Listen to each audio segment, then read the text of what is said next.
Good evening, everyone, and welcome. 6 p.m., March the 3rd, 2025 City Council meeting will come to order. This evening's invocation is presented by Councilmember Frank Banks.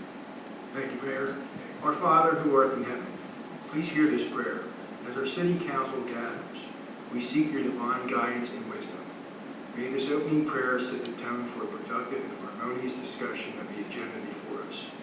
Let your presence inspire this council to make decisions that benefit our community and promote unity. While our city is recovering from the great devastation of two past storms, which many of the city are still seeking to recover, keep government intervention out of our lives unless it's truly to help those who have suffered from these past storms. For those that you spared damage, please enlighten them with compassion and understanding while the city moves forward in its recovery of those that have suffered. Help them understand while you created the world in 7 days, government can take up to a year to approve a simple stop sign at a dangerous intersection. In Jesus' name, your Son, we pray. Amen. Amen. Now please rise and join me in the pledge of allegiance.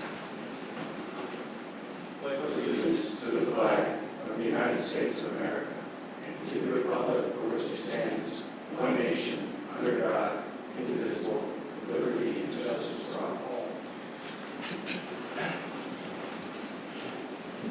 Renee, would you please call the roll? Councilmember Frank Bankert. Present. Councilmember Kim Shaw Elliott. Present. Councilmember Todd Harper. Present. Councilmember Jody Shirley. Here. Councilmember Anders Wellings. Present. Vice Mayor Lloyd Roberts. Here. Mayor Dave Gaddis. Here. City Manager Kyle Riefler. Here. And City Attorney Randy Mora. Present. Thank you, Renee. Our first order of business is approval of the agenda. Do I have a motion to approve? Motion. Motion is made by Frank Bankert. Do I have a second? Second. Second by Shaw Elliott. All in favor? Aye. Any opposed? All right, the agenda is approved. Next up is citizens' comments. If a citizen would like to address the council about a topic not already on the agenda, please raise your hand and wait to be called on. We ask that you limit your time to no more than 3 minutes and remember to direct all questions and comments to the council. If any council members would like to respond to citizen comments, I ask that you hold your responses until we reach council comments at the end of the meeting. Would any citizen like to address the council about a topic not already on tonight's agenda? All right, seeing as we have none, citizen comments are now closed. Next, we have a presentation from the Pinellas County Sheriff's Office, beginning with the monthly law enforcement report.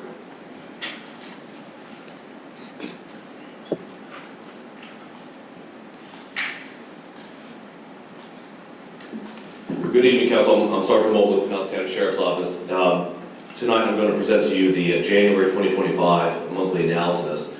It's not a report as good as December as I had promised, but we did have some instances of crime that occurred in the city. First thing to note, there was 2 assaults that occurred. Those are domestic violence cases, and those have been resolved. And also 1 incident of larceny is actually a vehicle burglary. Nothing was stolen from the vehicle. I just want to remind everybody to try to keep your cars locked as best you can so our perpetrators can't get into your vehicles. It makes it easy for them. And then the last thing we had was a motor vehicle theft. That's kind of a mulligan. Initially, the report that the vehicle was stolen is later found in the garage. But it happens. You know, I parked my car at the Publix or the Walmart, and I forgot where it was. And I mean, we had a little laugh afterwards, but that's what it is. But we did have several people that were arrested. 3 people were arrested on multiple charges. The possession of a firearm by a felon was of particular note. That actually turned out to be a traffic stop that for a tint violation that developed into a driver on a suspended license, and then it developed into there's a child in the car, there's drugs in the car, there's a firearm in the car. So it developed into a lot of charges for that person over a simple traffic violation. But that's a testament to our deputies that are going out there and trying to stop crime as it occurs through the city as people are driving through. The Marine unit's been active. They had a saltwater fisheries violation, and then the warrant arrest and another DWSR was found also for another driver driving through the city. All right, there were 433 events that occurred with 535 units that responded. The vast majority of these were direct patrol, traffic stops, and house checks. And then crashes, there's no crashes that occurred in the city for January. There was a minor crash that occurred in February, but since today's reporting, there weren't any major crashes that had occurred. And 118 citations and warnings were issued in the city for January. That's all I have. Does anybody have any questions for me? Council? I'm just curious, what was the fishery violation? I don't have that data immediately available. It's probably like undersized fish or something out of season. The Arborinius would probably made that stop, so it would have been on one of the boats. I can find out that information for you though. Thank you. Where was the vehicle broken into, in what area? You know? That was the 1600 block of Gulf Boulevard, 16th Street actually. Other questions or comments? All right, thank you, sir. Thank you. Being here tonight. Now we're on to the monthly code enforcement report.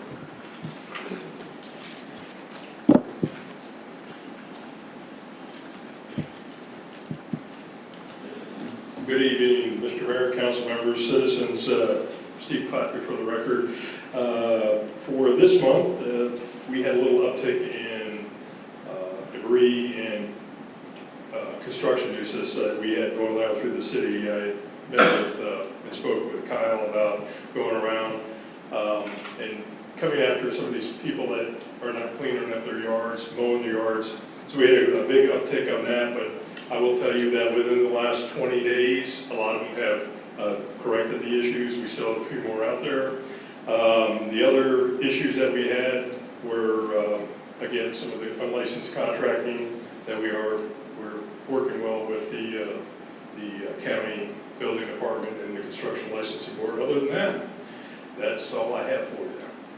Council, any questions or comments for Deputy Klapka? I have a question. I noticed we've got the hibiscus, a boat RV, a pod in the driveway. We are allowing RVs, correct, for houses that were damaged? Am I? As long as they're living in it while their house is being repaired, yes. If they're just storing them, then no. Okay. I do have a couple houses that they're just storing boat trailers there and trying to make contact with them and have them move it. But other than that, yeah, as long as they're living in the RV, they're still allowing that. And I also had a few questions about the pods as far as how long they can be in the driveways. And I told them as long as the houses are being repaired, I mean, we have to let them keep them there. So, but other than that, So are they still pulling a permit for a pod or getting a approval or something from the city? right, so they can apply No, for a they- permit if they want to bring in a boat or something just temporarily. Yeah. But then they have to remove it, so they just can't store it there or keep it there. So nothing's changed except the few Correct. houses that have an RV? Right. I also spoke to Deputy Trump yesterday. He is going to the doctor Friday, so it looks like he'll be back to work on Monday. So it was a pleasure serving you all for the last few months. And like I said, hopefully he gets that clearance and then he'll be back to work. Appreciate you stepping in. Do we have any other questions or comments? Thanks for your service. Thank you, thank you. One other thing I do want to mention, I've gotten complaints about somebody on 22nd feeding the birds. I've tried to let people know, please call the sheriff's office, because when they leave a message here and I get it 3 days later, it doesn't do us any good. That way, if we do have a complaint like that, the road deputies can still go out there and at least document it, forward it to me or Rich, and then we can follow it up from there too. I'm curious about that. If a case like that crops up, which does occasionally, what is it considered a nuisance in our municipal code? Yes, we do have an ordinance in Bel Air Beach for that, and there is an ordinance. The only thing is I have to have a complainant. So if somebody has a video or pictures, and yes, they complain, we use them as a complainant, we can cite them, and then that way when it goes, if they fight the ticket, or if we go through a special magistrate, we do have a victim who's complaining about the nuisance. So it kind of helps us out a little bit more. But like I said, I had a couple of voicemails here at the City Hall, but they were 2 or 3 days old, so I'm trying to encourage people to call the SO, let them come out, and at least document it, we can follow up on it. All right, good information. Okay? Anything else? No? Thank you, Deputy, I appreciate you. Have a good evening, thank you. All right, next up is a presentation from the Pinellas Suncoast Fire and Rescue District by Chief Jeffrey Davis. Good evening, Mayor, council members. Jeffrey Davidson, Fire Chief for Pinellas Suncoast Fire and Rescue District. The monthly report for the month of February, there were 19 calls for emergency services into Bel Air Beach, including fire alarms, medical calls, and minor motor vehicle accidents. On March 27th, we're going to be co-hosting the Hurricane and Water Safety Expo with Bel Air Beach right here. In April, the fire department is going to be helping with the bridge cleanup. The new property that we're purchasing on the northern end of Indian Rocks Beach, which is 3 blocks shy of your border, we're finishing up the due diligence. They did the geotechnical aspects today, and as soon as we get that, we'll be scheduling the closing, so hopefully end of April, May for that. And then the Emergency Operations Center and station on the mainland, we are past the 60% design phase. We finished up all the financing. We should have the 90% by next month, and then they'll start applying for permits, and hopefully we'll be breaking ground around June. So we'll make sure you all are invited to the groundbreaking. That's how it's going to be for the Emergency Operations Center during hurricanes and natural disasters and things. And then lastly, after 37 years in the fire service, I'm going to be retiring. March 21st will be my last official day. I spent some time with my new grandbaby up in South Carolina, and my first grandbaby, so life changer. If you have grandchildren, you know that. But I wanted to introduce you to Ken Grimes, who has been given a conditional offer to be the next fire chief for Pinellas Suncoast. Some minor things that we have to go through with onboarding, and we're hoping to have him starting hopefully next Monday. There'll be a little overlap between the two of us, and you'll love him. He's a great guy, very knowledgeable, many years in the fire service, and he's got a lot of great attributes to bring to the communities. So, Ken Grimes. Thank you. Thank you very much. I'm looking forward to reaching out and getting to know each and every one of you, and how the district serves you, how we can serve you better, what we're doing right, what we're doing wrong, those kind of things. So looking forward to getting to know you in the future, and hopefully, like the chief said, I'm not there yet, but hopefully with no snafus, I'll be your next fire chief, and looking forward to serving. I was born on a barrier island south of here, and raised Longboat Key. And if you took where I grew up, my parents bought a 9-unit motel on the beach. And if you take a cut and paste of that and put it here, you wouldn't know the difference. So it's in my DNA, and then my entire fire service career, I served on barrier islands, I served Longboat, and then Key Biscayne down in Miami as well. So I feel like this is coming home, and looking forward to it. Well, Seeing you. Nice. Welcome. Look forward to working with you. Great. Thank you very much. Do you have any questions for me? You'll be well missed. Yeah, Same here, same here. And I'll be here for the next 2 weeks. I'll make sure I come and see you, and then with the ongoing projects, I'm still going to be helping out on those things, and I'll be at the groundbreaking and the new station here, Sir Bel Air Beach. I definitely want to be there, and made some great friends along the way, great colleagues as well. So thank you all for everything you've done. Bel Air Beach is an outstanding place to work and live, and definitely to serve. It's been a pleasure. So thank you very much. Chief Davidson, I'd like to thank you for sticking your neck out there over and over again for Bel Air Beach.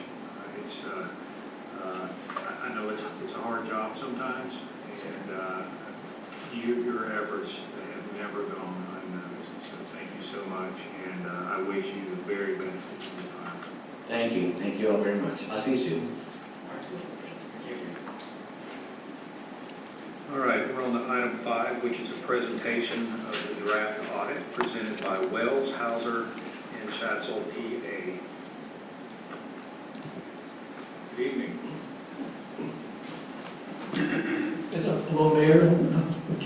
members.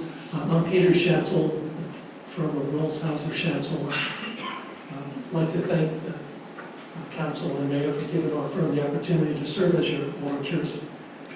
As you are aware, this fiscal year, September 30th, 2024, is the first audit that we have conducted for you as your auditors.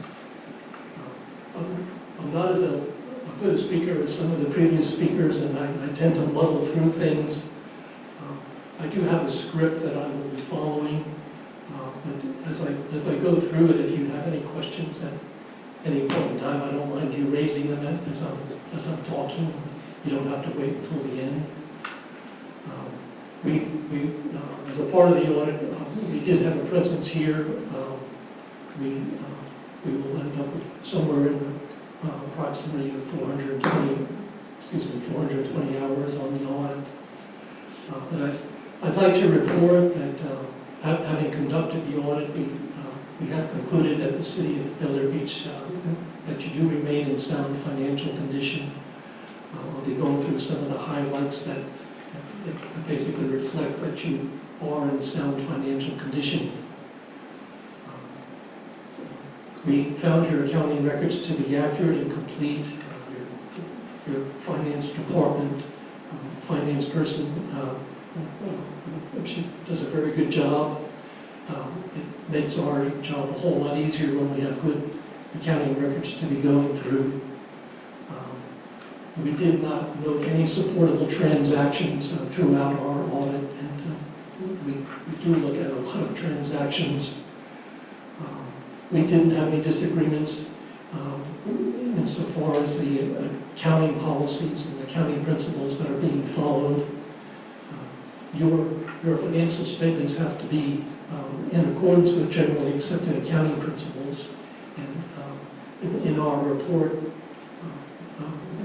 to the council, we do opine that your statements are in accordance with generally accepted accounting principles, and our opinion, which appears on page 1 of the document, I'd also like to mention to the council that it's a very wordy report.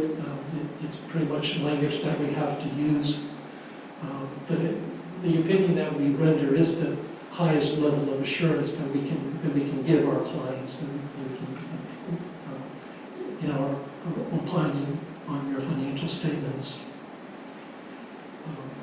Just to give you a sense of where you stood at the end of the year, which would be September 30th, 2024, in the general fund, and just to pause there, in the financial statements there are what's referred to as government-wide statements, which are presented more in a business-like presentation, and then the fund level statements. And the fund level is the level at which you adopt your budgets. In any report that you would get from your finance department, it's at the fund level. So I don't really comment on the government-wide statements, but rather I comment on the fund level statements. So at the end of September 24, the general fund had $5.28 million. That represented about a $34,000 increase over the year, over the prior year. In your capital projects fund, the combined cash and investments totaled $1.574 million. And that represented almost a $284,000 increase over the year before.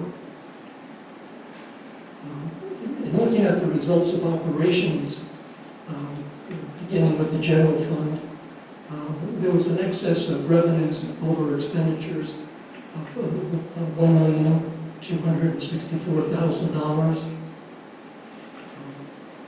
That's prior to having transferred. Excuse me. You had transferred $200,000. Sorry. Excuse me. You had transferred $200,000 to the capital projects fund and $1,050,000 to the stormwater fund. So that surplus of 1.264 million, once you reduce that by the transfers out of the general fund, the general fund was pretty much at a break-even level, at about a $14,000 surplus. There was in comparing your amended budget to the actual results, there was a favorable variance, which means that your actual results were an improvement over what had been budgeted.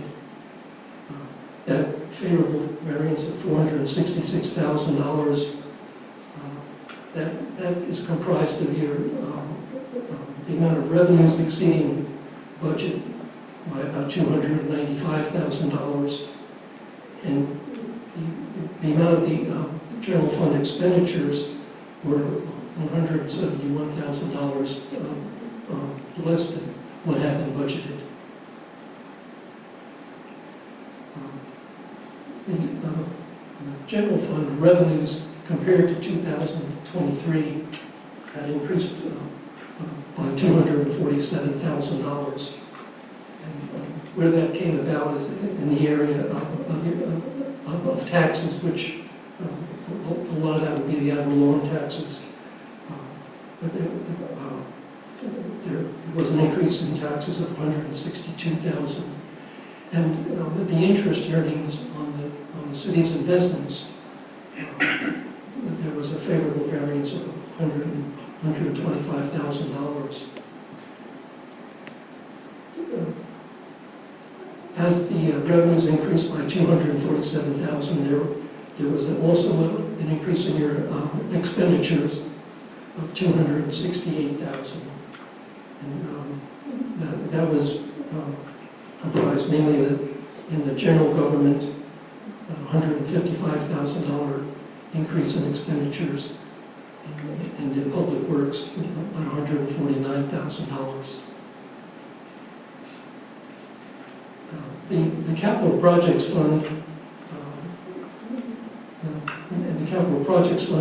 in looking at whether your revenues exceed your expenditures, isn't so much a result of operations so much as the amount of capital projects that you had budgeted for, and the monies that were spent on those capital projects. So there was a deficit of $486,000 in the capital projects fund, which was offset by $200,000 coming from the general fund. But one of the major capital projects, which I know that you are certainly very much aware of, having to do with the undergrounding of utilities. In 2024, you expended slightly over $2 million on that project. So that in and of itself basically accounts for the fact why your expenditures exceeded revenues. In looking at the enterprise funds, and insofar as the Marina Fund, it operated at about an $8,700 profit. The revenues coming in, both in the Marina Fund and in the Stormwater Fund, as far as the rental of slips and the amount of stormwater collections, those revenues were almost exactly the amount that they had been for the year before. It's important to note that in the Stormwater Fund, you expended in fiscal year 2024, you expended $2.7 million on this stormwater and the curb replacement projects.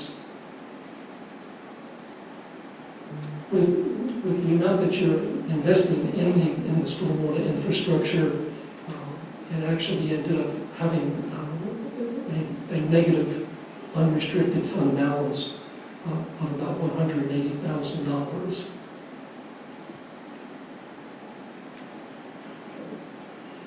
One of my final bullets is that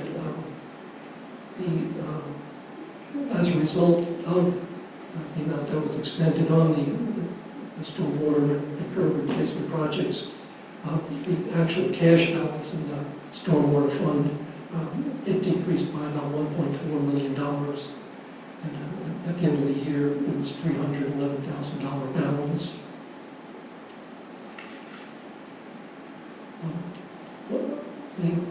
Another somewhat significant report that we issued to you is our Lord's report on compliance. And what we are reporting in that report is that we're looking at, are you in compliance with all of your debt instruments? Are you in compliance with the city codification of ordinances? And if you're receiving any grants, are you in compliance with those grants?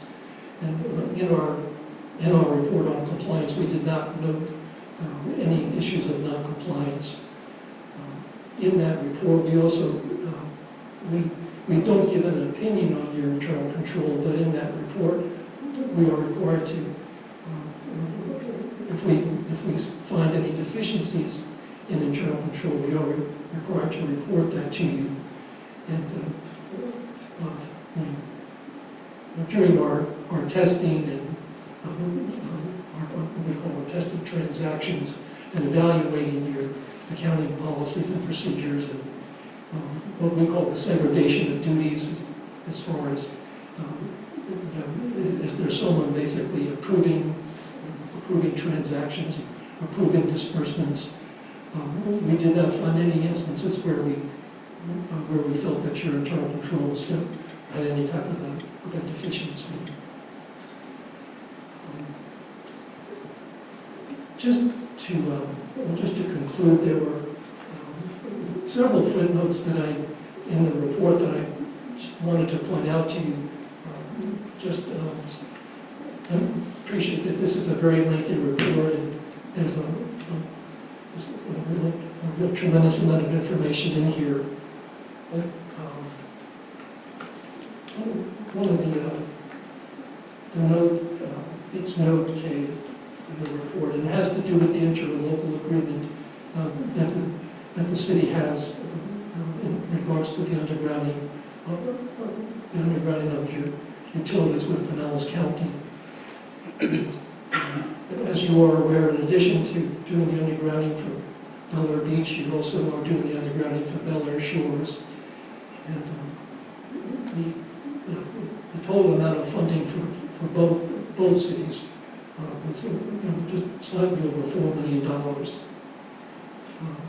Through the end of September 2024, the city has expended about $3.6 million.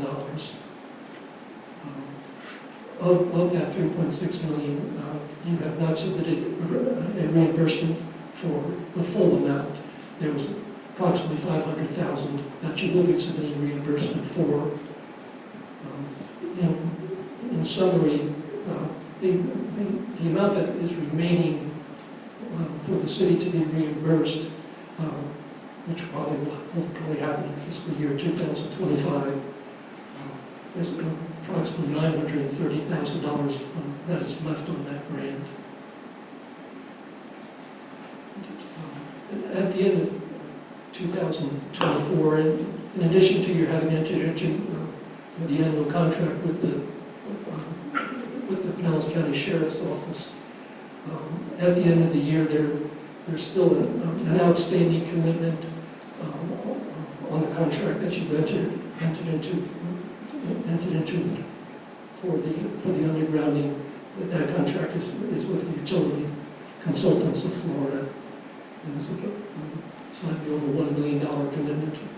And on the harbor contracting contract, there's approximately almost $1.5 million that's outstanding on that contract.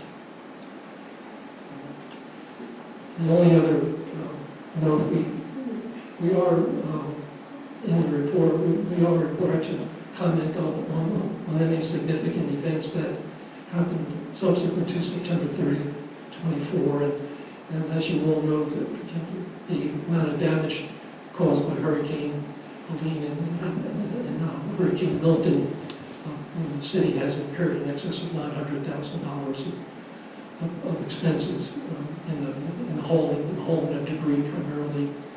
And you have applied to FEMA for reimbursement for those expenses that you have incurred. And through this point in time, you have not received a definitive amount as far as how much FEMA is going to be awarded to you. Those are all the comments that I plan on making to you, but I welcome any questions. Thank you, Mr. Schatzel. Council, any questions or comments? Yes, Shaw Elliott. Yes, thank you for pointing out the balances that are due to us. And could you expand upon whether we have timely requested those amounts? Yes. The application for reimbursement is being done in certain phases. So as the phase is completed, we're submitting for reimbursement. But yes, in fiscal year 2024, you submitted for and received about $1,480,000 of reimbursements from the county. Okay, very good, very good. So that's for the undergrounding, and that's also for, I guess the majority of it is for undergrounding, but we're adding to that now the debris removal, which will be reimbursed in due course. Right, and those expenditures are totally apart from, they're separate from the interlocal agreement that you have with Pinellas County. And unfortunately, dealing with FEMA can be somewhat of a drawn-out process. But the city is on top of that and is attempting to recoup all of the expenses that you have incurred. Very good, thank you. Any questions? When you say reimbursement on these funds from the county, you're talking about pennies from Pinellas? Is that the money that we're getting for undergrounding from? It's a separate one. Right, and the $4 million that, if you want to refer to it as a grant that was coming from Pinellas County, their funding source was from the penny and 1 cent surtax.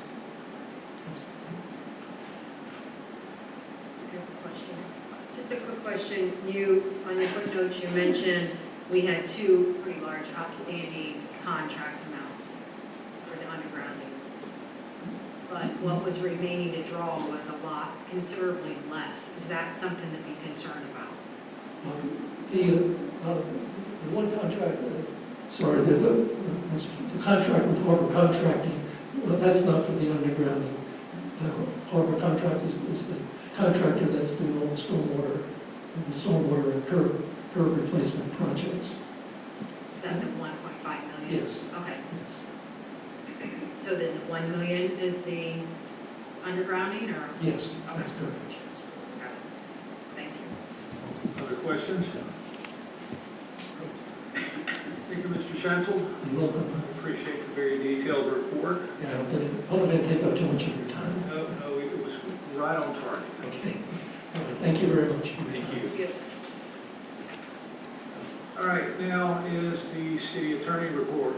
Mr. Moore, you have the floor. Thank you, Mr. Mayor. We are in March 2025, which means it is the exciting time, 0 days to legislative session.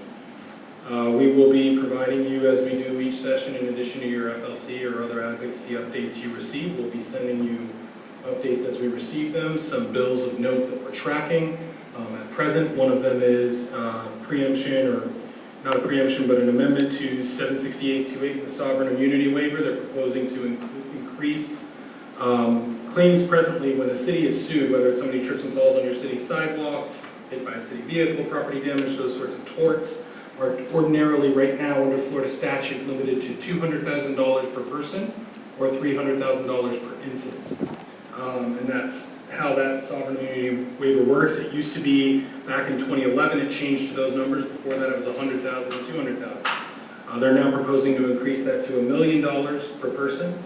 And I want to say it was like it's 1 million per person, I think 3 million per incident. And then have that phase up 5 years later in 2030 to go up by automatically slightly more. That one will have significant impacts on municipal carriers, as well as your ability to get coverage and what that coverage can look like. One of the things that's changing is from the carrier side is also, we're proposing to change, from the carrier side is not making that contingent on a claims bill. Because if you go over that number, you have to get a bill from the legislature, and they're trying to take that element out of there as well. Some other bills, there's live local preemptions which go to preemptions around zoning, permitting, and where structures can go, not as much consequence in a community like this, where you're largely built out and there aren't really other zones, you just have residential, but certainly can change the landscape as you get more inland in some other communities and their zoning restrictions. Some proposals concerning permitting and everything following the storms, and obviously all things being narratives, proposals on streamlining that or simplifying it. What that looks like on our end is a few more preemptions and mandates on how that will work and timelines for how things must work. So all of that to say, there's a lot going on this session. We will be tracking it very closely and providing you updates as session progresses. It starts tomorrow. So we'll see what gets through first reading, second reading. For those of you who are newer to tracking this fun process, on the front end, please be aware, just because you see something happen in one chamber, doesn't mean it's all the way there. By the end of session, they have to have, if the House passes a bill, the Senate has to pass the same version and vice versa. And then ultimately, the governor has the opportunity to sign or veto that. Usually, there's not a lot of guesswork right now, given that we have the same party in the executive, Senate, and House. So usually leadership is pretty aligned and you know where things are going, but every now and again you have surprises. Last year's surprise, for example, there was a bill concerning short-term rentals that passed the House and Senate, and then in July the governor vetoed it. Which it was an open question how the governor would come out, and ultimately he vetoed that, which was for some an unexpected development. So we'll track it all closely and keep you updated as session progresses. Of course, if you hear of anything that is of particular interest or concern to you, whether you hear it through advocacy groups or otherwise, and you want our office to provide any analysis, we will do that. On top of that, in the last month, we've received notices of claims for potential personal injury claims dating back a few years. You've provided those to your carrier, you'll receive coverage for them, and those will be defended by my firm through your insurance defense policy. But we are, I like to make sure you guys know when that stuff happens, nothing that you need to do there, just a standard run-of-the-mill personal injury claims, and they'll be handled as such, at least at this point. And then for those of you who have been on the council for a while now, if you can believe it, May will be 3 years that our firm has been serving as your city attorney. That means our contract will be up for renewal. It's a 3-year term. I'm working with the manager to see if we can find terms that work for you guys, work for us, and we'll likely be bringing forward a proposal on how best we can continue to provide your service, regardless of how that proceeds. I want to say thank you because it's been my pleasure serving here and to have that opportunity and vote of confidence on the front end. And we value your business, we value working with your community, and hope to continue that relationship. And so I just wanted to let you know to look forward to something coming forward in that regard. But ultimately, I have an ethical obligation to tell you, the world is your oyster and you always have options. Thank you, Randy. Do we have any questions or comments for the city attorney? Yes, Mr. Arbor. What is the impetus for raising the liability limitations when is there a plethora of cases that require this level of liability coverage, or is there a reason why they would go through this process of raising this limit so significantly? There's a broader philosophical question in there that I'm going to avoid at this point, but I would say It all comes down to competing perceptions and narratives, right? From the city's perspective, we say, there's only so much we can do, there's only so much coverage we can carry, and we try to make our residents whole, and we are all working very effectively to make sure we have a safe community. From the plaintiff's bar, the complaint is, you know the cost of modern healthcare. If someone so much as, breaks an arm and spends a day or two in the hospital, you're barely going to be able to be made whole, especially once you account for attorney's fees on suing on those kinds of claims. And so one of the bill sponsors, who I believe is out of the Sarasota County area, commented, one, that we need to make sure that city officials take this seriously. They're not taking, some may not be taking it seriously because your worst day in court is $200,000. What's your motivation to do better? I don't subscribe to that, but that is one philosophy, and I'm not even sure that they've explicitly said that. But on top of that, it is the concern of, I believe one thing the bill sponsor said is we're valuing human life too low when we're looking at that. Now, wrongful death claims are not subject to that same limitation, but be that as it may, it's balancing city resources against people being made whole in the litigation process should they be, suffer some civil injury or tort.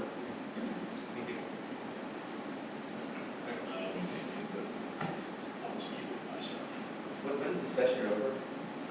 Not soon enough. No, it lasts roughly 2 months, and so and frankly, nothing is done until it is done. The way they it's a really cool thing, the way they end session, it's called Sine Die. The way that the Florida legislature set up, if you've never been to Tallahassee, the Senate chamber's across from the House chamber, there's a corridor in the middle, and there's this fun ceremony at the end where they can see somebody drop a handkerchief in the middle and they adjourn at the same time. So one chamber never does business, all the others are already adjourned. But I say that to say, there are some things that happen in those last 72 hours that will mystify you. Rules get waived, things get expedited, negotiations happen. So I would never, even as we track certain things and you say, oh, it was assigned 4 committees. For example, the ordinary process, right now many of the bills have been assigned committees. Some have already gone through, some 1, 2, or even 3 of their committees. Some will stall in certain committees and not get on their calendar. If we get halfway through session and we say, oh, this hasn't even made it out of its first committee, it looks dead. You never know what will happen. They may give it, revised committee assignments, only give it 1, have to go through that 1 and then end up on 4. So we will try to remain as diligent as possible, but again, seems things are going to move pretty quickly this year and pretty aggressively, and preemptions and studies on cities are at the forefront. As you may be aware, last week the governor issued an executive order creating, or at least directing the establishment of a DOGE procedure on a state level that would review state university systems as well as local governments using artificial intelligence and computer optimization to analyze and identify government waste. Everybody's always in favor of that, of course. You don't want to have waste, but no one ever thinks they're the person who's wasting.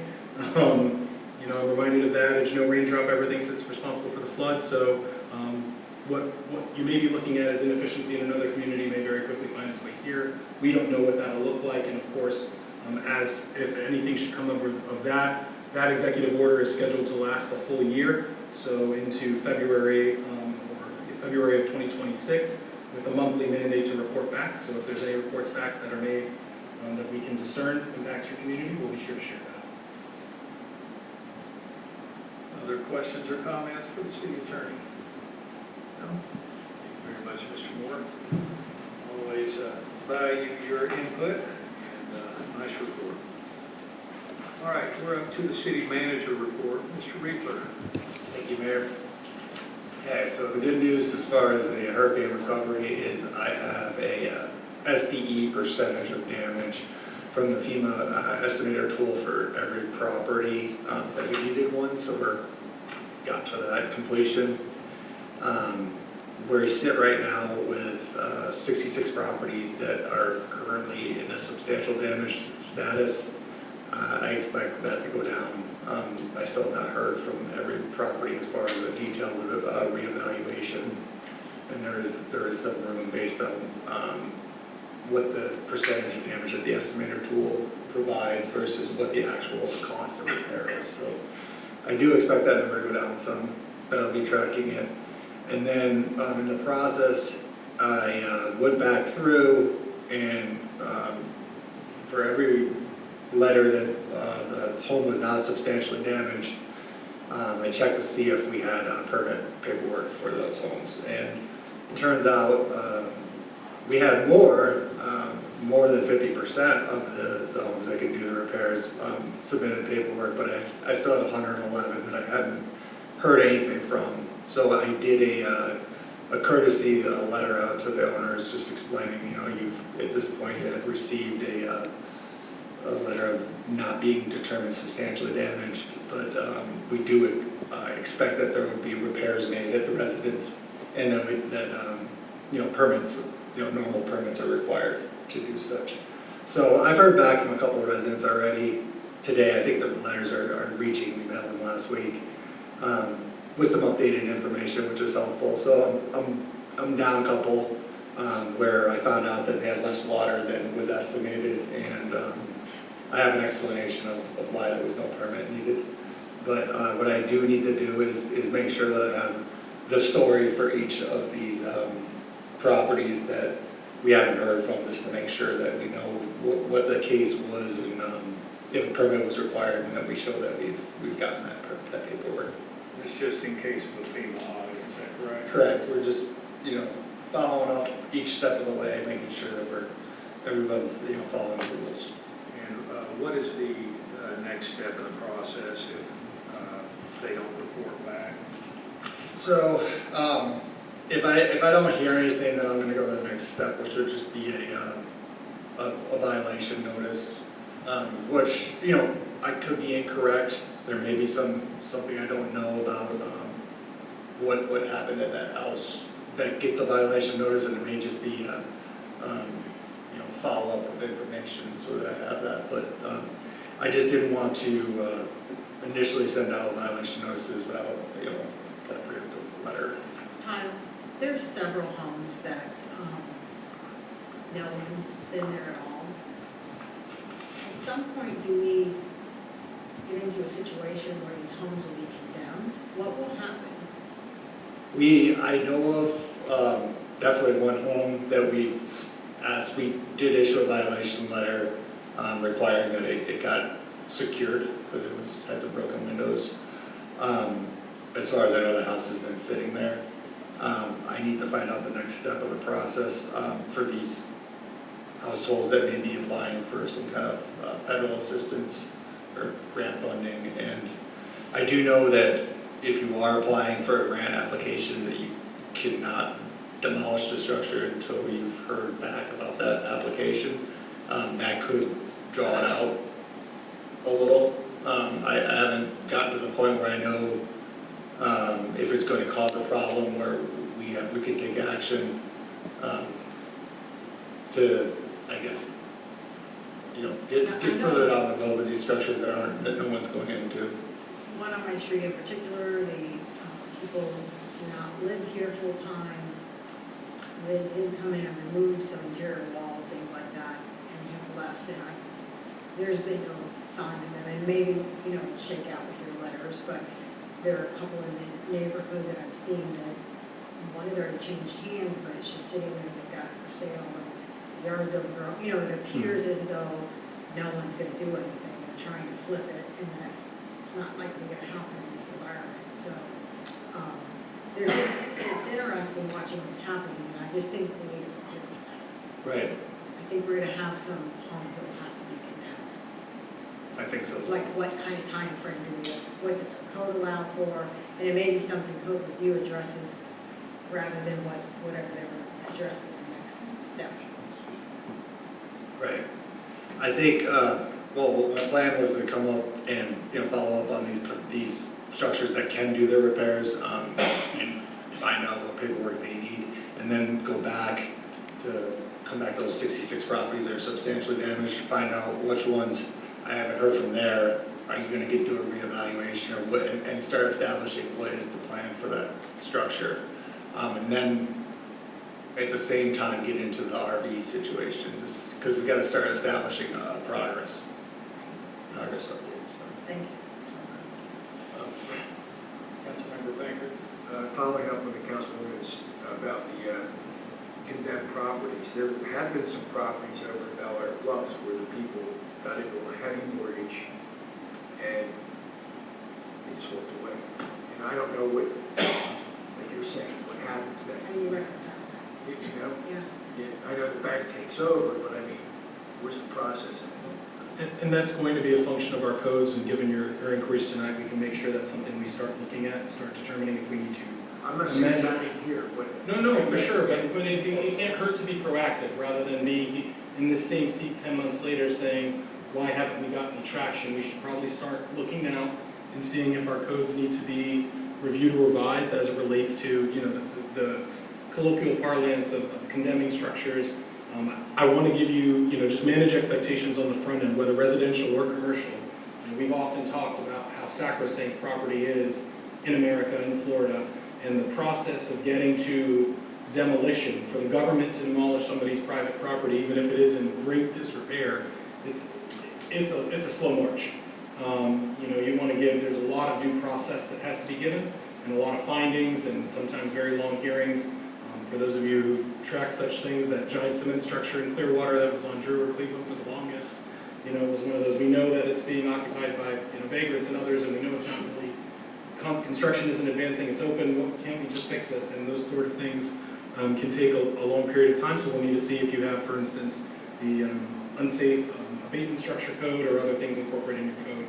But I think it's a very poignant question right now, and one that, from the legal side, I'm working with the city manager, we can start evaluating the what if. We're not saying we're there, but what if we're there, what tools do we have, and what tools need to be put in the toolbox so that we're ready when we do get there. Well, DeSantis did pass that bill, I don't know which one, about the squatters, you can remove them quite quickly now, is that?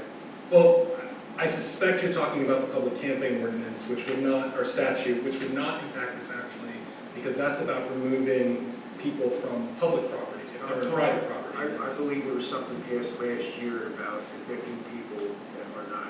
That may be the case as a local government attorney. I'm less concerned with the, you know, residential evictions, but all the same, we'll have to look at, you know, whether the issue is occupancy or just derelict structures that are unsafe for the community as a whole. We can start looking at those sort of issues and get ahead of those. But of course, you will continue to have your existing codes on nuisance, whether the grass grows tall, you know, vermin, all those sorts of things. We would continue to track and implement your code, or enforce your codes that already exist. But those address the symptoms, not the core issue. If the property is altogether abandoned, whether held by a bank or otherwise. But going back to the mortgage crisis of 2009 to 11, I can tell you when it's a financial institution that owns it, getting notice and getting action is much more difficult than when you have even an absentee property owner. Okay. So, and then moving down the, all the beach accesses, the Bel Air Shore beach accesses are open since the last meeting, which was a little, 2 weeks ago.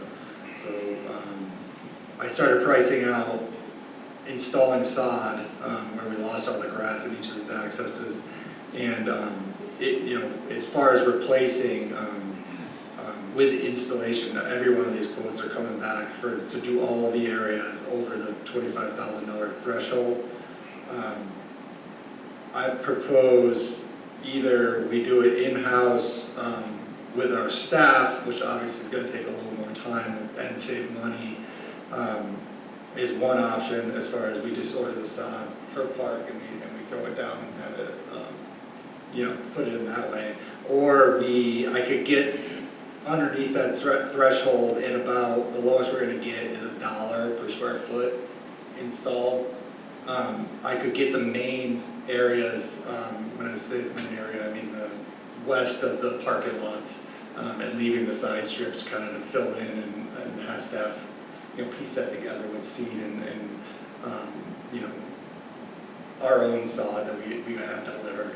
So I feel, as far as getting grass back in these accesses, that we can have a turnkey operation of installing the 3 main areas of each access for under that $25,000 price point, and then fill in the rest. But I need to understand kind of what the council has planned as far as these beach accesses, if our goal is to improve them any more, if we're just trying to, get them back to closer to what they look like.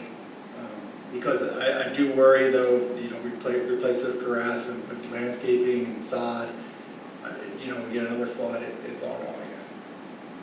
And there's no reimbursement for any kind of landscaping, vegetation loss. I think right now, council should discuss this at a work session because some of the walls are still collapsed on the property owners. So putting side down there is going to be, we're going to be putting 10 feet this way, houses like that. I mean, our maintenance staff has done a great job getting that back to getting on the beach, They look great, in my opinion. It's all sand, but quickly question $25,000. No, I'm sorry, Mike, please. I'm sorry. What's the approximate square footage required at this point for all three parks? So if you were to do all the main areas, you're looking at about 18,000, 19,000 square feet. You throw in the side areas and maybe another 8,000. They're kind of patchy. The fronts are in pretty good condition.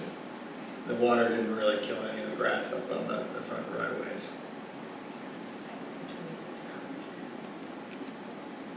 Front being the sidewalk? Yeah, up by Gulf Boulevard. Everybody good with taking it to a work session? I think that's a good idea. Okay. All right. Anything else? Let's talk about the Gulf Boulevard undergrounding. Can I just add one more thing to that? Just have we considered maybe just throwing a shelf down like we have in some of our landscape areas along the roadway rather than doing sod and having to maintain grass? We could do a shell bed instead of, like we have along the roadways. You have shell everywhere else in the city.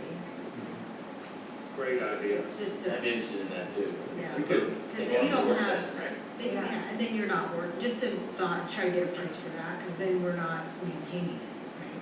Okay. I'll diagram out some different layouts with some pricing. So the Gulf Boulevard, they are working on legal agreements as far as putting the equipment for the phase 2 in the Gulf Boulevard right away. I expect that'll have to come to as an agenda item. And I did write an email out to my contact with Duke asking for some kind of guarantee that we're going to start phase 1 in March. I did not get a response, but my plan is if we do not start this month, that they come to the next meeting to just give us an overview of what's going on. Because it has dragged out for quite some time. And I have a lot of residents on the south side of the city getting to inquire because they haven't seen any kind of action for so long. So, the stormwater improvement project, that we're actually at about 85% done with the CIP lining.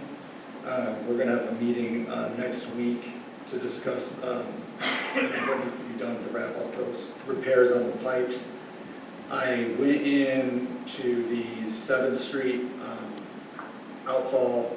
There's a valve there, and we have it right now where we realize that the water is getting around the valve, it's not working correctly.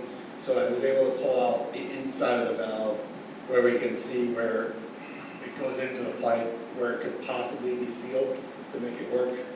I'm having our engineering firm look at it to either determine if there's a way we can seal it using the current valve, or if while we have this CMPV lining crewed out, if it's something that we want to add additionally to extend out and try to make a better situation in that 7th Street valve. And that's the valve that is very low, that periodically takes, it doesn't always evacuate all the way. So I do have them looking at the size of the pipes, the volume, and the pressure to see if there's something we can do to fix the valve and make it a better situation while we're in there. Question on that. Yes. When we, should be saying put the line, isn't that brand new pipe that we put in? That section from the manhole, that is new pipe. That's all new pipe, and we put the lining in there because it's damaged already, or? It would be to go from the closest pipe segment to the nearest manhole to the outfall, Okay. to establish a seal and extend it out away from into the seawall to put the valve. That's just an idea. I Okay. want them to kind of look at it to understand it. Okay. But I did want to, if we do need to, if CIPD lining is the best option, Right. while we have the contract at mobilized, I just want to Right, right. have that on the table. Is a similar issue on Ninth too then? Ninth they're lining it and they're gonna put that exact same valve back into it.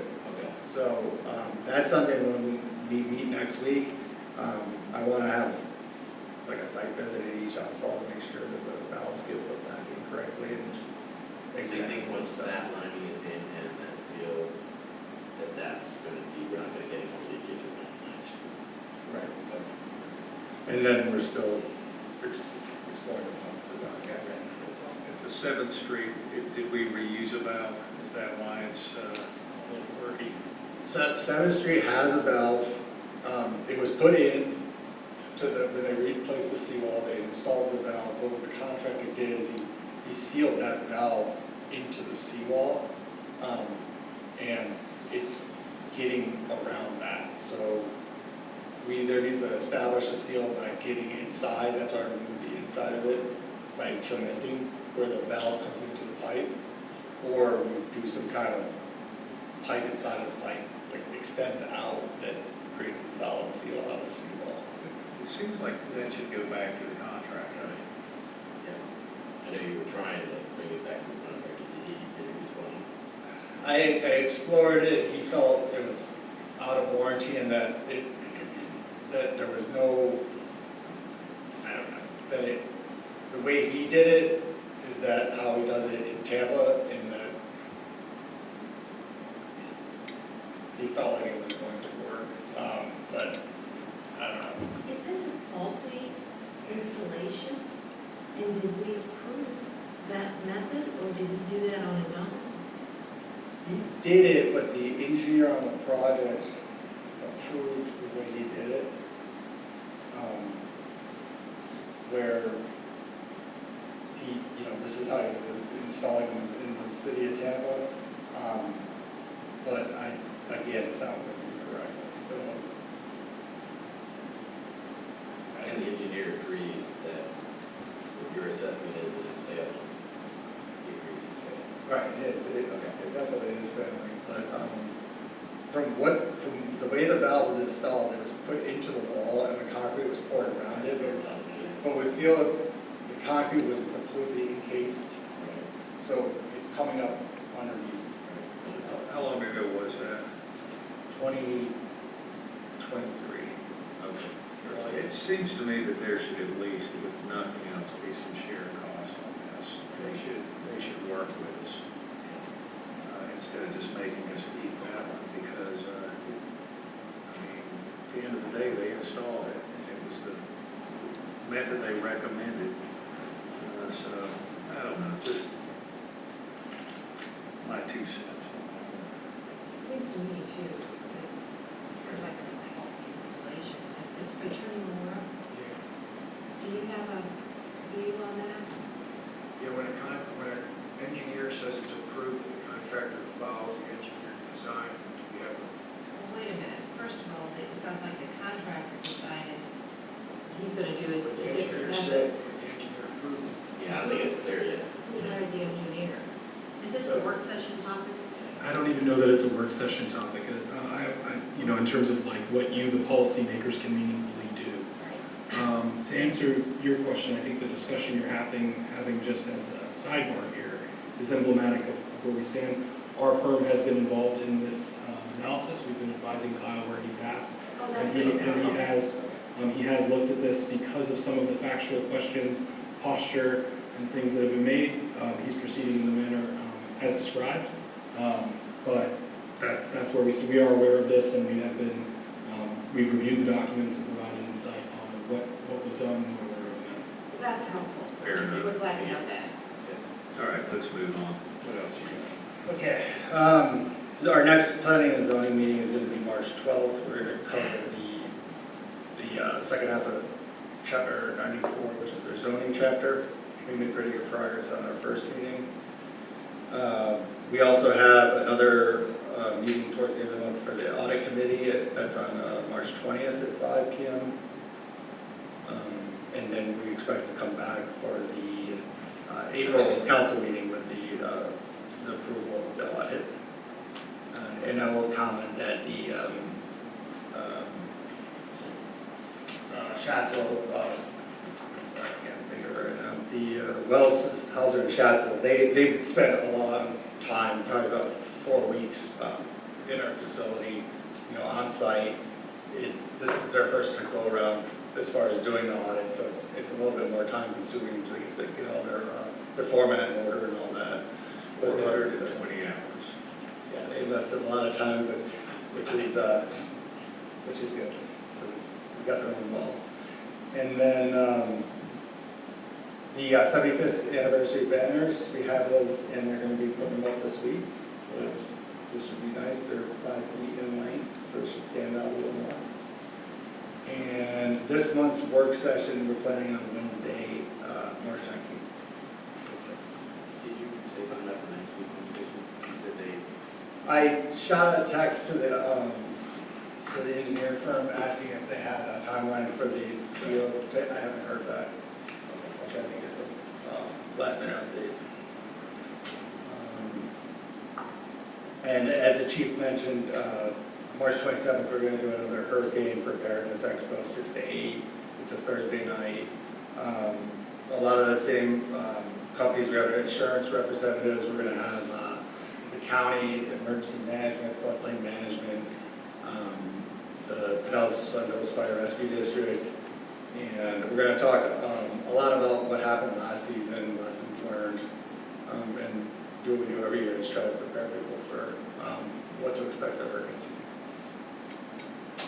Any questions or comments for the city manager? No? All right, thank you very much, Kyle. Renee? Oh, I didn't see your hand. You have to raise it up. I know. On the 9th Street pump station, what are the results and studies? Was everything okay? We're ready to move forward? I haven't, as soon as I get the results for the geotechnical study, I will schedule them to come back and present.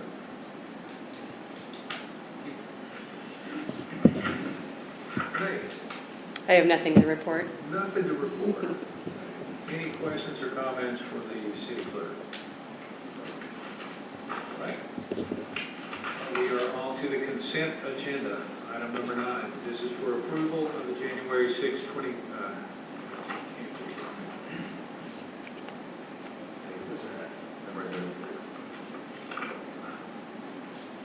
February 3rd. That's all right. February 3rd, 2024 City Council meeting minutes. February 3rd, 2025. I take it away. It's only 7:08 too. Anyway, do I have a motion to approve? So moved. Second.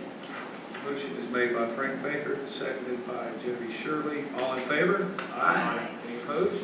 All right, the consent agenda passes. Sorry about muddling that one out.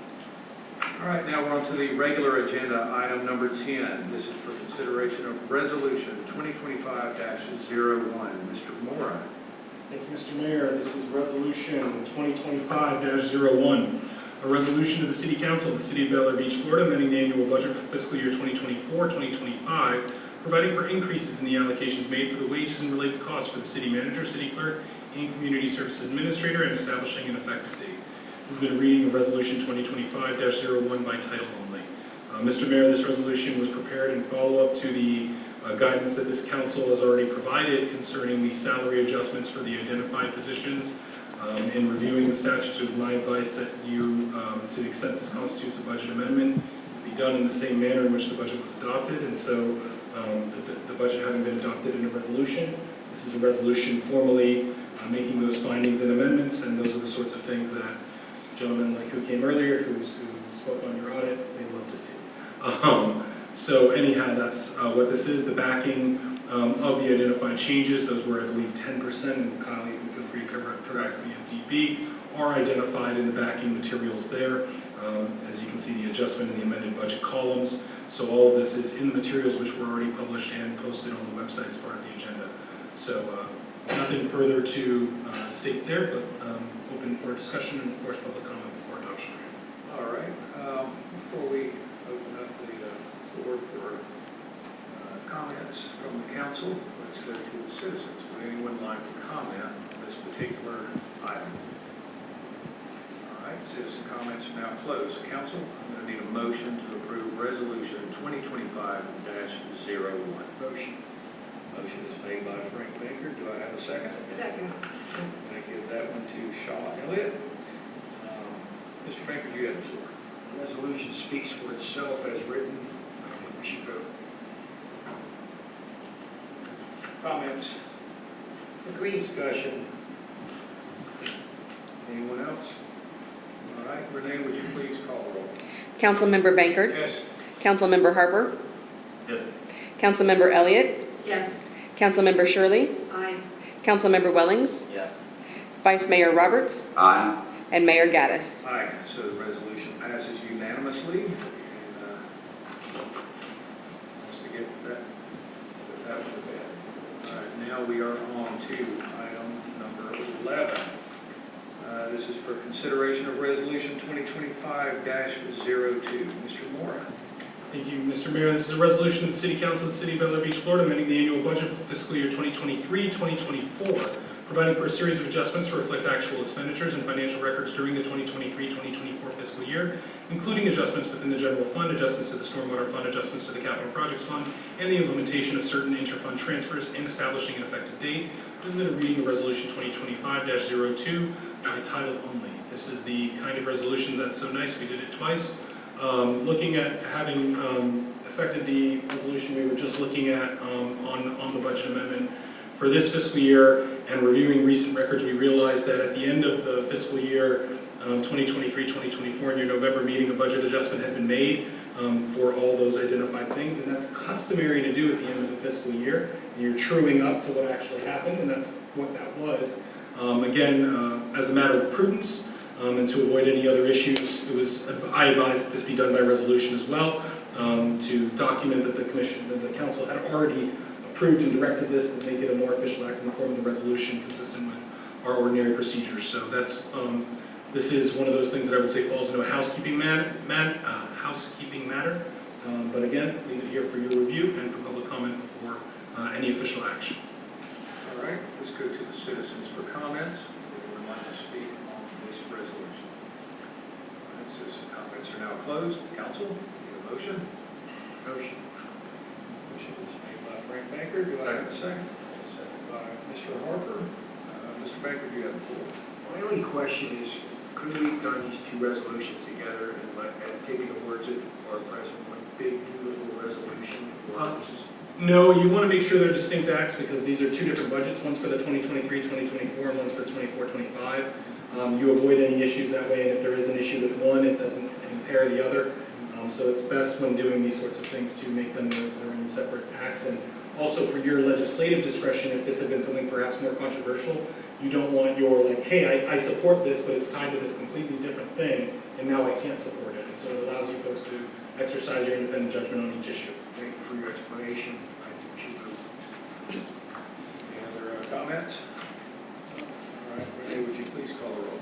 Councilmember Bankert. Yes. Councilmember Harper. Yes. Councilmember Elliott. Yes. Councilmember Shirley. Aye. Councilmember Wellings. Yes.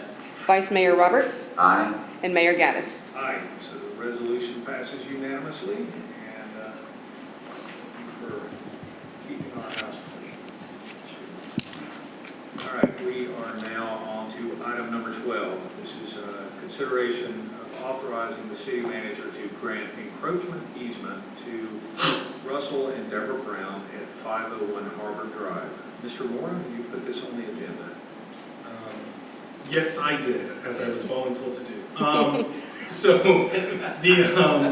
yeah, what you have before you is an encroachment easement. There's a property owner with the subject property identified here, 501 Harbor Drive, looking to make a property transfer, a transaction selling the property, and in doing so, their title search company identified an issue. This issue, to me, is emblematic of the nothing's a problem until someone makes it a problem maxim, in that the the issue underlying here is one that traces back decades to how the city was platted and how certain grants were made. And basically, when you take the historical records of the city and you take the current records of the property appraiser and you take people's land grants and surveys and the like, for properties on a particular stretch of the intercoastal, the city's right to submerge land and otherwise it extends onto their properties. And so seawalls were built sort of on city property in theory because the city was part of a grant that extended to those islands out in the intercoastal. And you can see that in the, I believe there were back, I don't know if the staff materials included it, I don't believe it does. So, you know, we can certainly provide the graphic if need be. This seeks to clean that up because the seawall's already there.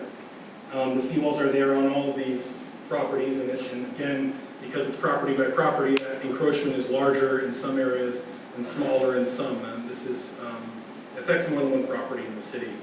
In speaking with the legal counsel representing the property owner trying to affect the transaction, they wanted to clean this up.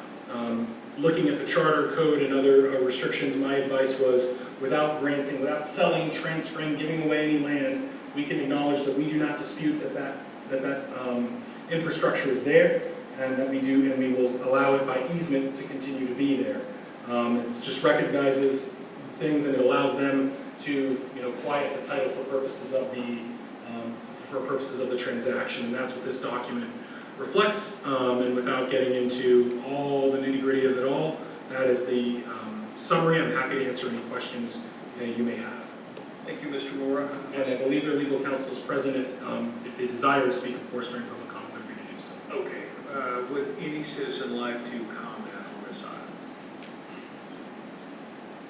If I get voluntold, you have to be too. That's right, I appreciate it, Mr. Moore, and I do appreciate all your hard work on this and doing it so quickly, and Kyle as well, City Manager Report. Brian Ungst, 625 Court Street, here on behalf of your residents, Mr. and Mrs. Brown, Russ and Deborah. As Mr. Morris stated, they are in the process of conveying their property. Their property was substantially damaged, as so many others were during the hurricane. So they've had a rough go of it since the hurricanes in September and October. In this process, unfortunately, as Mr. Moore said, a historic issue that has been around for many, many, many decades, going back to at least the 1940s, was flagged as a title exception in the title search, and that's partly due to how sophisticated now our property appraiser is with mapping on their site. But what essentially happened was when Bel Air Beach was platted, there were property owners, and this affects dozens of properties in Bel Air Beach, where the seawalls were built on sovereign submerged lands that are owned by the state. In 1953, the trustees of the state of Florida, in this document, dedicated those seawalls and the pavers, you know, small strip of essentially what are my client's backyard, to the town of Bel Air Beach. So they were dedicated via this deed document that was recorded in 1953. This easement document has been approved by the City Council in the recent past, a project that was handled by my law partner, Carlton Ward. I don't have that exact address, but we use the same form that the City Council has previously used. I don't know if this is going to be an ongoing issue where you're going to have every other property that's affected by this coming for these types of easements, but essentially this has been, you know, my client's property for years and years. It's their seawall, it's a little bit of pavers for their pool deck area, and it's been maintained by them. The city doesn't pay taxes on it, and so this easement would effectively allow them to maintain the seawall and those pavers, and would allow that to continue for whomever purchased the property. Essentially, it's a cleanup. And Mr. Ung's comments without interrupting reminds me just in the precision of language, it is not clear that the city owns it. It was dedicated to the city, but in terms of like fee simple ownership that we talk about, it's not clear that it's city property. And so one of the concerns I had, this was an issue that came up quick, as you can imagine, and all of you have been part of real estate transactions, things move quickly. And as your legal counsel, I said, I'm not comfortable without full title searches, surveys, and everything else saying we do or don't own it. So rather than get into any kind of dispute on who owns inch to inch where, to the extent we have a right, we are allowing them access in the form of those pavers, and that's what and that seawall, and that's what this legal document intends to do. Who has the obligation to maintain that seawall? Let's hold off a minute. We're on citizen comments right now. This is my fault for interrupting, so I apologize. And then we'll once we have a motion, we'll come back to council discussion. And just anticipating that type of comment, so as you can see, the easement agreement requires indemnification from the property owner to maintain that and to indemnify the city from any issues that arise on that small little piece. And if you look at the encroachment easement, you'll actually see the survey, so you can see the actual kind of physical dimensions of what we're talking about. It's almost like a little triangle, a very narrow, thin triangle that runs along the seawall there and gets more narrow as you head actually northwest, or northwest. So again, hopefully Mr. Moore can answer any other questions you have, but we appreciate, again, Mr. Riefler and Mr. Moore and their very quick assistance with this very unique issue. Thank you, Mr. Ox. I appreciate you clearing the air a little bit about that. Any other citizens like to speak? All right, citizen comments are now closed. Council, I'm going to need a motion to authorize city manager to grant this encroachment easement to the Browns at 501 Harbor Drive. So moved. Second. That was Jody Shirley, and second by Harbor. Yes, okay. Councilmember Shirley, you have the floor. I think if this is the easiest way to clean this up, we should grant the easement, but my first response, and it sounds like it's a long process, but would be to figure out how to abandon any ownership we have, any ownership opportunity the city has to that, and grant the ownership to the landowner. There's no need for us to have access to their backyard or their seawall.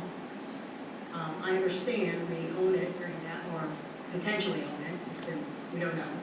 But I think in the end, when we finish these, and I know Attorney Moore is probably going to go crazy, but we should not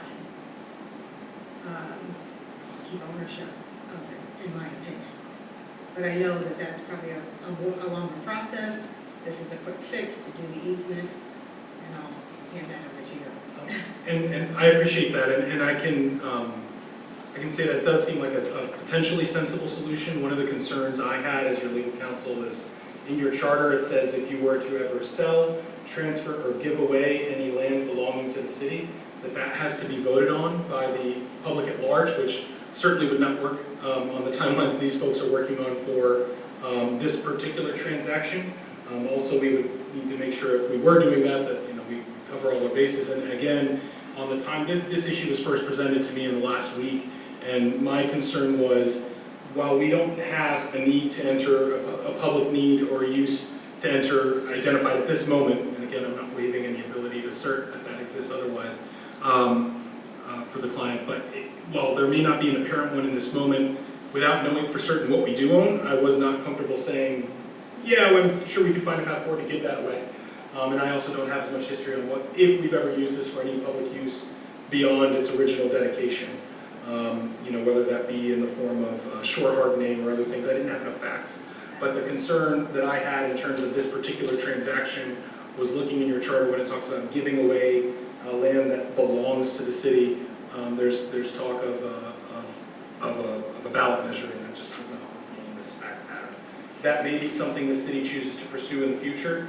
But it is owed in large part to technological advances. Why this is, when you start putting in all the GIS data and meets and bounds, you get far more precise data than you used to.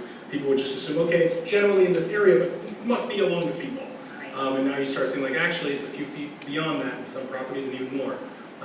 So that's how we find ourselves here and why this is the best solution without creating more problems. And that was a concern on both sides, was protecting this so there wasn't some kind of title defect after the transaction. I think the same issues came up the last time this happened.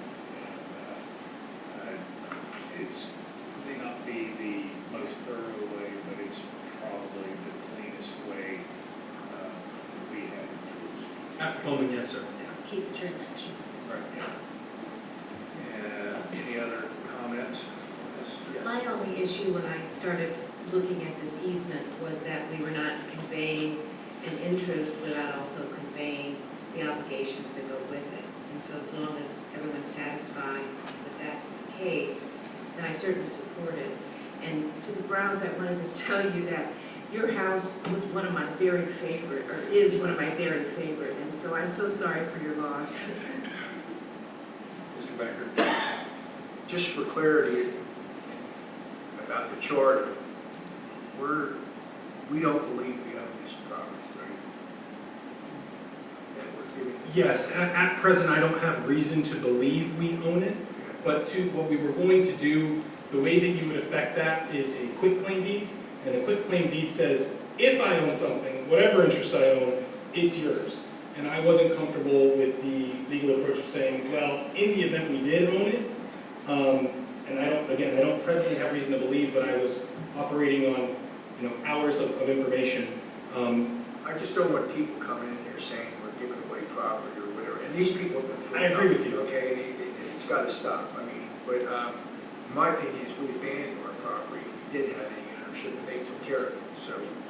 I understand that perspective. My job is to protect all your I rights. understand, and I want to hear. I'm not going to endorse necessarily, but I understand the concern. Any other comments? I just thank, I'm sorry, I just wanted to thank Attorney Mora for coming up with and with the claimants, the proponents' attorney also, but just coming up with a good legal solution in consideration of the concerns that you have. Frankly, I just think it's a testament to your community. Your community works well with your residents to get to yes. And it's great when we're able to get there with rational parties on both sides, but it's more a function of how your community operates, the leadership and your manager, and really trying to get the residents where they need to go, especially at this time. So I would commend Kyle and your community at large. Councilmember Harper? My only comment would be, I think this would be a worthy workshop topic, because if this is the second property this easement, type of encroachment easement has happened, then we probably should research and figure out how to make that a longer-term solution for the entire waterfront community that has this. I agree. All right. Just one last, as part of that work session, is maybe looking at the opportunity to treat it like you do when you vacate right away or something like that. Just food for thought. Thank you. All right, if there's no other comments, I'm just going to do a voice vote. You agree with that? All in favor? Aye. Any opposed? All right, Mr. Reefer, you're authorized to proceed. Congratulations to the Browns. Thank you. All right. Unfinished business. Do we have any unfinished business? See any takers on that one? Well, let's go to city council comments. Let's start with Councilmember Frank Baker. Well, I wasn't going to comment, but you seemed so distressed last month when I said I didn't have any comments. I figured I had to go through. I want to sleep. I'm sure the mayor's going to comment on the nourishment project in the letter from the Big C, and I went to Senator Scott about that. But I've been working with Senator Scott's office on FEMA for the last couple of years, and one of the things that was brought up at a work session in January, I brought it up about removing our look-back period to 0. The mayor said, is that going to impact our CRS rate, community radio system, and raise the rates for the insurance? And no one had the answer, so I went to FEMA, and you're supposed to get an answer in 24 to 48 hours, which is a joke, okay? I've called them every 3 days, okay? Left the same message, emailed them repeatedly. I did get somebody from FEMA that's helped me out on other projects. He's not an expert anyway, he says on the CRS, he says, it may affect your rate if you go to 0. But he says, you're probably aware that you're probably not getting the discount because that's in the courts right now. So he says, I don't want to give you a yes or no. So then I went to Senator Scott's office, and I have a list of questions for them about FEMA, look back, 50% rule, and everything like that. And I was supposed to get a meeting with a FEMA director. That's been put on hold. And now, the simple question I asked about the CRS rating, Mr. Scott, they won't answer him. And that's really a shot below the belt, in my opinion, because he's our elected United States Senator. And when he can't get an answer, that's pretty big.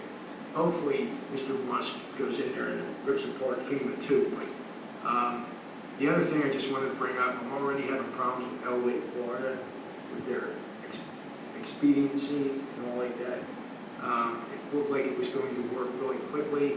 Now they don't have to return calls. And that's only been open for a couple of weeks. So I'm going to get into that tomorrow. That's about it. Councilmember Shaw Elliott. Well, I wanted to renew my invitation to the community to a free event, and that is the Sierra Club is sponsoring a program on March 18th.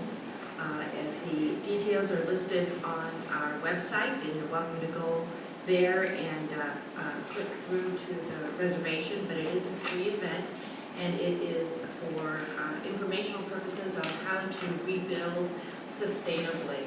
And we're going to have representatives from people that have experienced all phases of the disaster, including those that have made less than substantial repairs, and your former council member will be talking about his experience in elevating his home by raising it. I'll be presenting about experience of rebuilding on the existing foundation.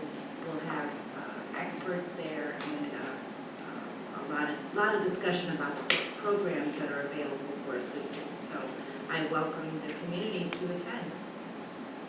Thank you. Next up is Councilmember Shirley. I have nothing further. Thank you. Councilmember Harper. No comments tonight. Councilmember Welling. No comments tonight. Vice Mayor Roberts. Thank you, Mr. Mayor. I just have a couple quick things.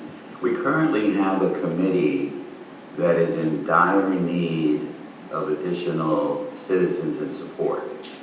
I believe they're down 2 full-time members and 2 part-time members, and that is our Parks and Rec Committee. So I know we have it advertised on the website, which is great, but I'd like to make a plea tonight to anybody that is hearing this or listening or checking later. Anybody that's ever had a thought about joining a city committee, this would be a great starter. If some people are maybe a little bit reluctant because they may not be that familiar with the city, the Parks and Rec Committee is the perfect starting committee for someone out there. And they really do need some help. It's 99% positive received tasks and things that they do. There's not a lot of pressure. It's mostly fun.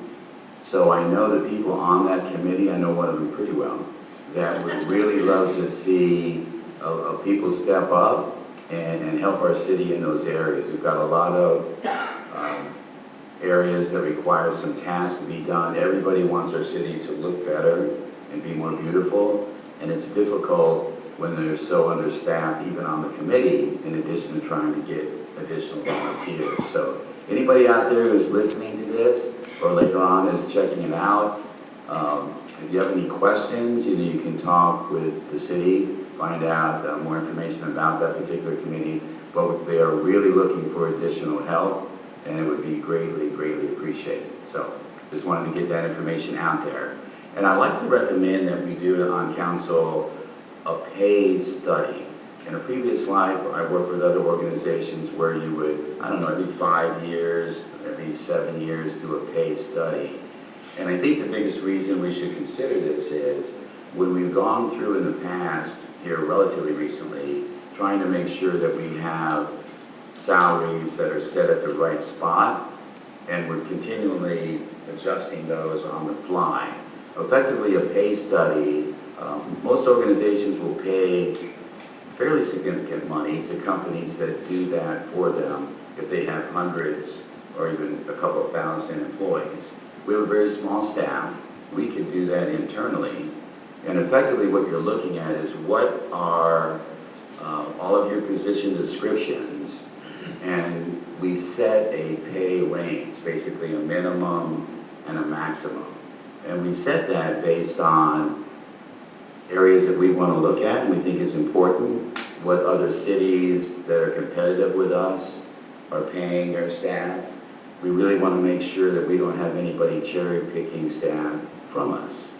So the pay study comes about, you study it, you evaluate it, you say, okay, from this point forward, the minimum salary we're going to offer anybody in this particular position is X, and the maximum is Y.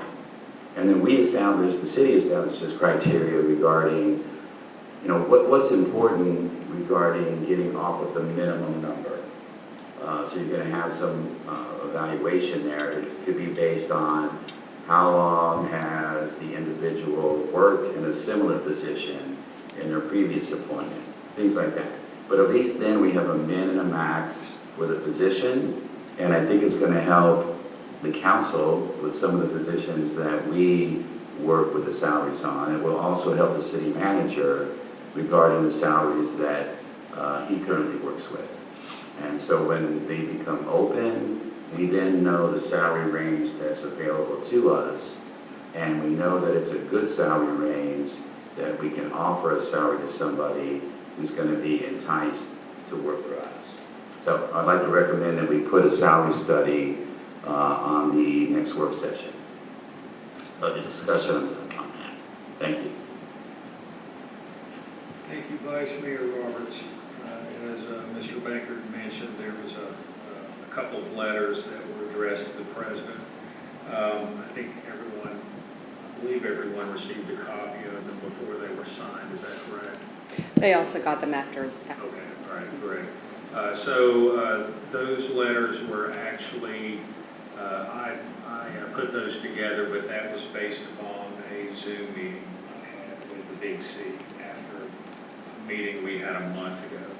And so all the mayors on the barrier islands got together, and they had discussions with their city managers about what was wrong with FEMA, what problems they were having, and we drew up that letter concerning FEMA with the 4 big asks. And just as Mr. Baker was saying a while ago, there's no clear definition about the discount versus your look-back period. And that was one of the items that I asked for.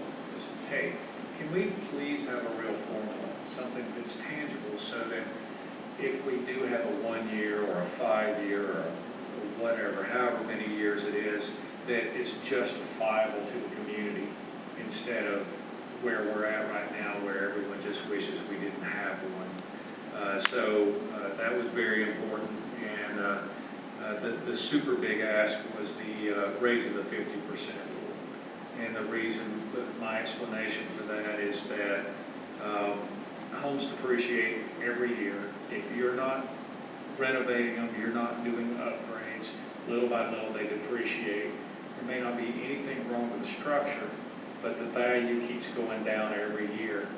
At the same time, the cost of repairs goes up. And so I'm assuming that whenever the 50% rule was created, it was probably a little gap between depreciation and inflation, but over time, that gap gets wider and wider, and it sucks more and more residents into it whenever we have an event like this. So that was one that all the beach mayors agreed on, and it was very easy to create that one. And going over to the beach nourishment, that one has always been near and dear to my heart. You guys know that's been one of my primary focuses as far as my relationship with the county goes, relationship with the state goes, and my not having a relationship with the Fed goes.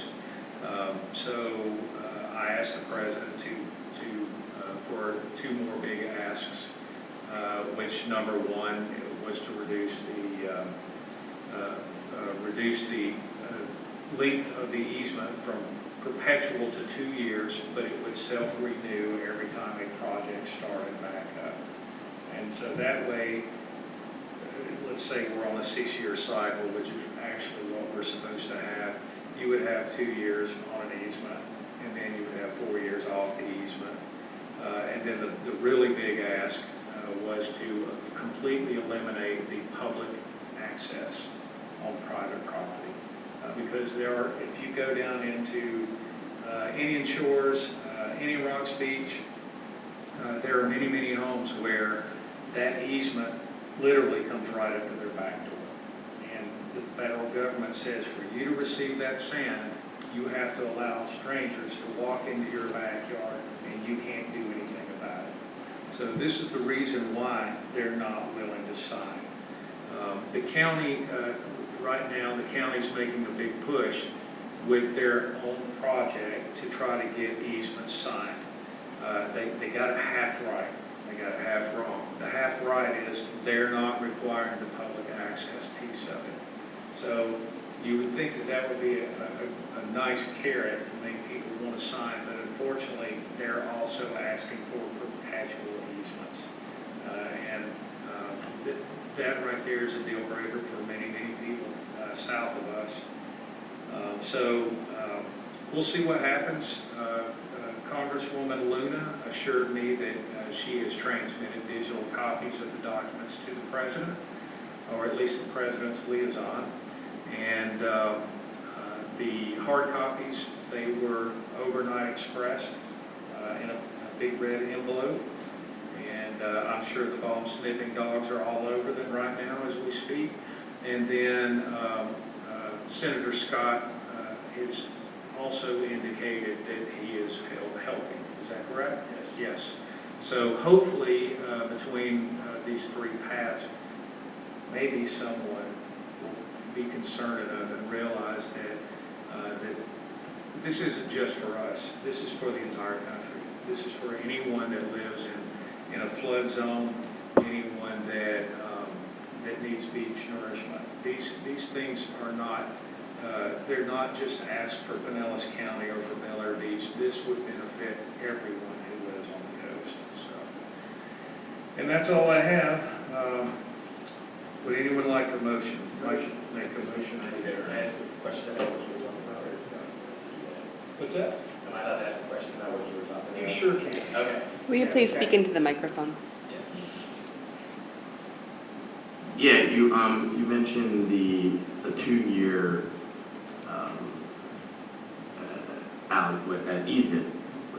Did the mayors give you any feedback that would be accepted? Because I know that they're really struggling to get the people to sign. Right now, we're trying to come up with something that we think is reasonable. And the reason the 2 years was thrown out there is because we believe that that's more than enough time to start and complete a huge project like this. Right. It really doesn't even take that long, but if it's a 2-year easement, you can do all 3 areas. I get your logic. I was just kind of curious if they had gotten any feedback that the residents would actually sign.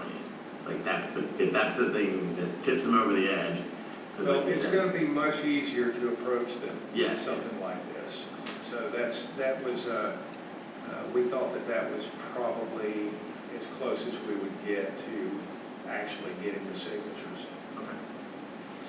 Thanks. Mr. Baker, you had a motion on the floor to adjourn. Yes, Do I have a second? Second. All right, all in favor? Aye. Any opposed? All right, good night. Thank you.